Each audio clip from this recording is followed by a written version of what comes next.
the chemical shift of a proton found inside the nucleus of a hydrogen atom is basically the frequency at which that proton is said to undergo resonance. It's the frequency at which the proton transitions from the flip up state to the flip down quantum state. So basically, the proton NMR spectrometer is a machine that allows us to determine the chemical shift values of protons found inside hydrogen atoms. So basically, proton NMR spectroscopy allows us to actually determine whether or not a molecule contains hydrogen atoms. Now, of course, it does even more than that. Not only are we actually able to determine whether or not our molecule actually contains the hydrogens, but it also allows us to differentiate between all the different types of hydrogen atoms that are found within that molecule. Now, as it turns out, the chemical shift of any proton inside the hydrogen atom basically depends on the magnetic field that exists around that hydrogen atom. So the chemical shift of any proton depends on its local environment. And to see what we mean by that, let's take a look at the following diagram. So basically, this describes a single hydrogen atom, an individual hydrogen atom. So this hydrogen atom contains one proton in the nucleus, no neutrons, and our electron around that nucleus. Now, based on quantum mechanics, we can imagine that this nucleus is found within this red spherical region. So this red spherical region is our proton. Now, the electron, according to quantum mechanics, creates an electron density around that proton. So this electron density shown by this blue region basically designates the probability of finding our electron within that region. So the more dense this blue region is, the more likely our electron is found at that particular location around the nucleus of our atom. Now, another way to describe this electron density is by saying it's the atomic orbital. So the atomic orbital basically designates the probability of finding our electron within some given region. Now, in the absence of any external magnetic field, we know that the electron density basically behaves in a normal fashion. It doesn't really do much. Our electron basically fluctuates within this spherical region. However, as soon as we turn on that external magnetic field, that electron density begins to behave in a particular fashion. It basically begins to move. That electron density begins to move in such a way as to oppose the external magnetic field that is created. So basically, if our external magnetic field B naught is shown by this purple arrow, let's say it points this way. So basically, when we flip on that external magnetic field, the electron density begins to move in such a fashion around the nucleus as to create or induce its own magnetic field B induced. That basically moves in the following direction. So it creates this circular pathway, and we see as it gets to this location, it points downward. That opposes the external magnetic field. So the external magnetic field points up, the induced magnetic field points downward, and the net magnetic field that our proton in the nucleus feels is given by taking the sum of these two magnetic fields. So we choose upward to be positive, downward to be negative, and we get the following result. So we see, if we take away that electron, if we simply have a single proton, when we flip that external magnetic field, when we turn it on, that proton will feel a magnetic field that is equal to simply the external magnetic field. But when we have that electron density around our proton, we see that the net magnetic field will now be less because of this induced magnetic field that is induced by our electron around that nucleus. So basically the net magnetic field decreases as our electron density increases.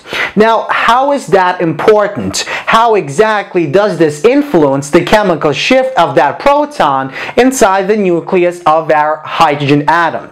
So we see that the greater the electron density is around that particular proton, the greater the induced magnetic field is that is created by that electron density. And if this is kept constant, the smaller our net magnetic field is that the proton feels. So if this is kept constant and this is increased, this is increased, this will basically decrease.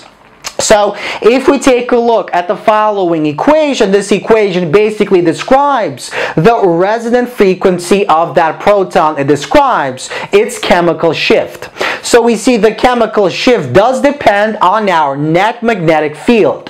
Now, any given proton has a specific chemical shift value, has a specific frequency value at which it undergoes that flip, at which it resonates. And that means if we decrease our net magnetic field, we will decrease the frequency, and that means our proton will not be able to undergo resonance. So, this means that the higher the electron density is, the greater the external magnetic field B naught must be to actually create that chemical shift.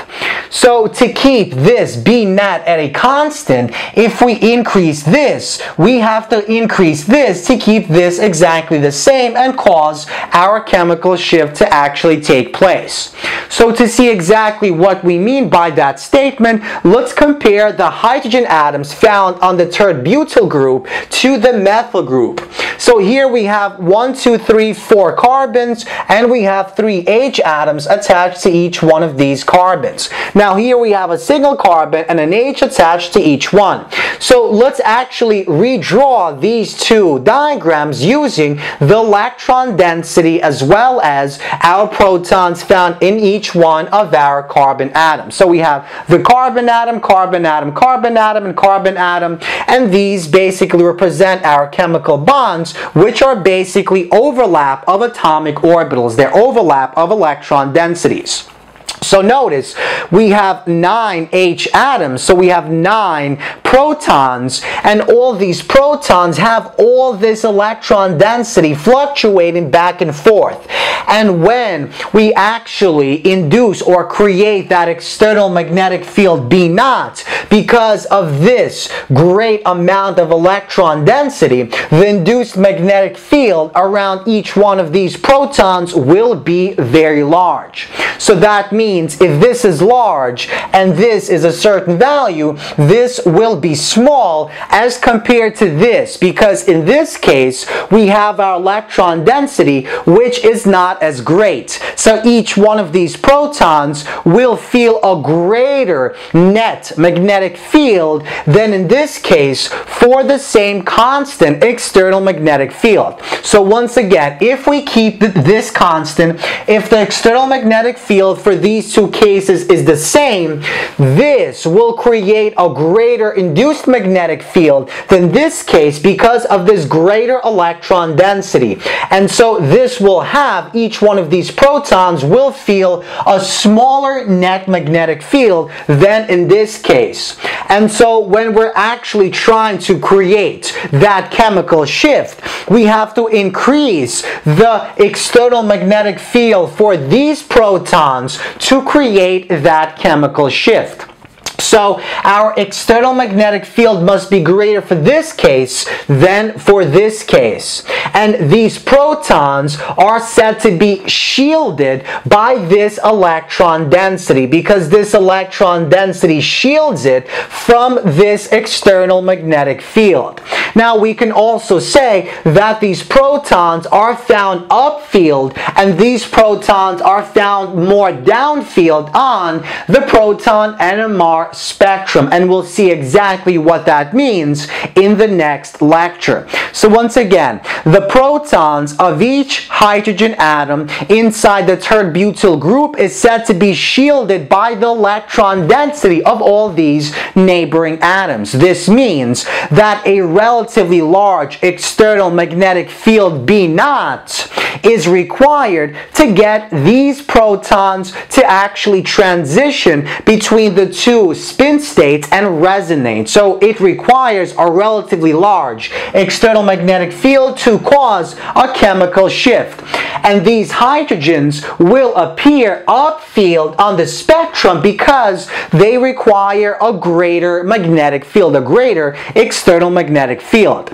Now, the methyl group hydrogens have much less electron density around them and so are not as shielded as the tert-butyl hydrogens. Thus, a smaller external magnetic field will be needed to create that chemical shift, to get these protons to actually undergo resonance as per this equation. And because of this, these hydrogens will appear downfield or more downfield on the NMR spectrum than in this case, because this simply requires a smaller magnetic field B0 to actually cause them to undergo that chemical shift. So once again, in the next lecture, we're going to go into detail about what upfield means, what downfield means, and we're actually going to look at some NMR spectra.